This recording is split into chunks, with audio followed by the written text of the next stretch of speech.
بسم اللہ الرحمن الرحیم۔ اہل بیت کون ہیں؟ میرے آقا سرور کونین صلی اللہ علیہ وآلہ وسلم کے سارے رشتہ داروں نے اسلام قبول نہیں کیا تھا۔ سارے بنو ہاشم اور قریش نے اسلام قبول نہیں کیا تھا۔ ہم ان کو اہل بیت رضوان اللہ تعالی علیہ اجمعین نہیں کہتے تھے، بلکہ اہل بیت انہیں کہتے ہیں جو میرے آقا صلی اللہ علیہ وآلہ وسلم کے اہل خانہ میں سے ہیں۔ اہل بیت میں امہات المومنین ہیں، حضرت علی رضی اللہ تعالی عنہ کا گھرانہ ہے، اور بی بی فاطمہ رضی اللہ تعالی عنہ کا گھرانہ ہے۔ یہ سارے اہل بیت اس لیے کہلاتے ہیں کہ انہوں نے اپنے علم کی نفی کی اور اللہ والے علم کا اثبات کیا۔ حضرت علی کرم اللہ وجہہ نے اللہ نے عقل اور دانش اور علم و حکمت بہت عطا کی تھی۔ حضرت علی کرم اللہ نبی علیہ السلام کے بعد دنیا کے دانا ترین انسانوں میں سے تھے۔ آپ کا علم و حکمت اعتبار سے بہت اونچا مقام تھا۔ رسول اللہ صلی اللہ علیہ وآلہ وسلم کے ابو طالب کے علاوہ اور چچا بھی تھے۔ ان کی اولاد بھی تھی۔ ابو لہب کے 2 بیٹے تھے جنہوں نے میرے آقا کملی والے کی بیٹیوں کو طلاق دے دی تھی۔ ایک کتاب میں لکھا ہے کہ حضرت علی کرم اللہ وجہ دنیا کے خوش قسمت انسان ہیں جنہوں نے کملی والے صلی اللہ علیہ وآلہ وسلم کو مانا، اور آج ان کی وجہ سے سارا جہاں اپنے بیٹوں کا نام علی رکھ رہا ہے۔ حضرت علی کرم اللہ وجہ نے اپنے علم کی نفی کی اور اللہ والے علم کو حقیقی کہا۔ اپنے علم کی نفی کریں میرے محترم دوستو، اپنے ذہن کے اندر، اپنی عقل کے اندر، اپنے دماغ کے اندر، اپنے دل کے اندر کی سوچوں میں ایک بات کا فیصلہ کرے۔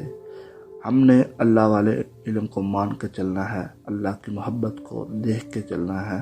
ہمارا علم نفی ہے، اللہ کا علم کامل ہے۔ ہمارے علم میں جو نفع نظر آ رہا ہے وہ نفع نہیں بلکہ دھوکہ ہے۔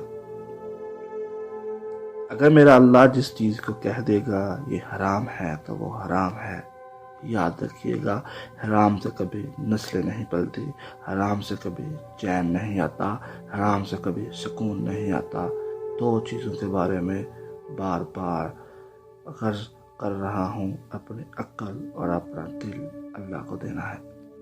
حقیقی کامیابی کیا ہے دوستو، ہم آپ کو بتلاتے ہیں۔ ہمارے دل میں بعض اوقات یہ سوچ آتی ہے کہ ہمارا کاروبار وسیع ہو جائے۔ میرے دوستو، کاروبار بڑھانے میں کوئی حرج نہیں، مگر اس سے پہلے یہ دیکھ لیں کہ میرے رزق کے جو ذرائع ہیں، جو میں کاروبار کر رہا ہوں، اس میں حلال کے راستے کون سے ہیں، حرام کے راستے کون سے ہیں۔ میں آپ کو یہ نہیں کہوں گا آپ اچھا گھر، اچھی گاڑی نہ لیں۔ اگر اللہ پاک نے آپ کو رزق حلال، طیب اور طاہر دیا ہے تو ضرور لینی چاہیے۔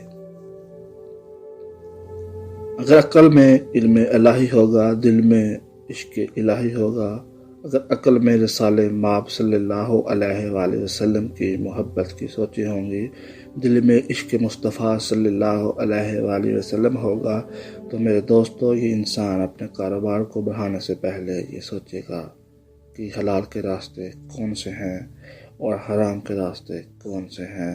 وہ کسی دوسرے کی ہری گھاس کی طرف متوجہ نہیں ہوگا بلکہ اپنی سوکھی گھاس پر اکتفا کرے گا۔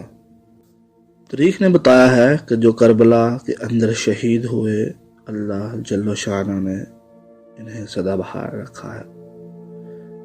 بظاہر وہ ناکام ہو گئے، ان کا گھر لٹ گیا، ان کے قافلے ختم ہو گئے، ان کے بچے ذبح ہو گئے، ان کے روزے بھی نہ کھل سکے، ان کو فاقے آ گئے۔ وہ قافلہ مدینہ منورہ سے چلا تھا، مگر سوائے چند افراد کے مدینہ منورہ واپس نہ جا سکا۔ بظاہر وہ ناکام ہو گئے، لیکن اللہ کے لیے اللہ کے احکامات، سرور کونین صلی اللہ علیہ وآلہ وسلم کی محبت کو بچاتے بچاتے لٹ جانے والے حسین رضی اللہ تعالی عنہ کو ساری دنیا آج فاتح کہہ رہی ہے۔ دنیا یزید کو فاتح نہیں کہہ رہی، اس کی وجہ یہ ہے کہ یزید کے پاس اقتدار تھا، مال تھا، حکومت تھی، لیکن اللہ نہیں تھا،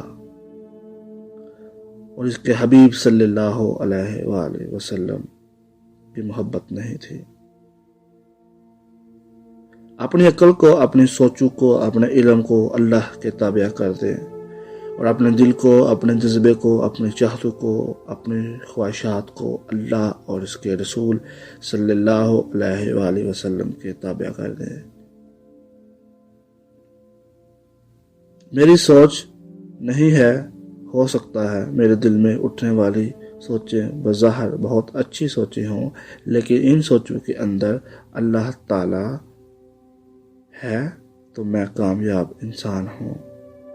اگر ان سوچوں میں اللہ تعالیٰ نہیں ہے تو میں ناکام انسان ہوں۔ میرے دل کے اندر اٹھنے والی چاہتے ہیں، اور اگر ان چاہتوں کے اندر اللہ ہے تو میں کامیاب انسان ہوں، اگر اللہ نہیں ہے تو میں ناکام انسان ہوں۔ دل و دماغ اللہ کو دیں۔ اللہ والوں، دل اور دماغ جسم کے دو قیمتی حصے ہیں، ان کو اللہ کے حوالے کرنے سے اللہ پاک دنیا میں جنت کا مزہ دیتے ہیں اور رزق میں وسعت دیتے ہیں، اور اللہ کی نعمتیں بغیر مانگے ملنا شروع ہو جائیں گی۔ اللہ کی شفقتیں، عطائیں، رحمتیں، وسعتیں بےقرار ہو جائیں گی۔ اپنا دل اور دماغ اللہ کے حوالے کر کے دیکھیں تو صحیح۔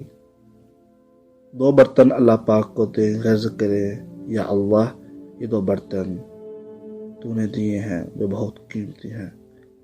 کتابوں میں لکھا ہے کہ جس مٹی سے اللہ پاک نے آدم علیہ السلام کا جسم بنایا، اسی بچی ہوئی مٹی سے اللہ نے کھجور بنا دی۔ اس لیے انسان ازل سے ابد تک کھجوروں سے خاص تعلق رکھتا ہے۔ اپنا بہت خیال رکھیے۔ اللہ تعالیٰ آپ کو اپنے حفظ و امان میں رکھے۔ السلام علیکم ورحمۃ اللہ وبرکاتہ۔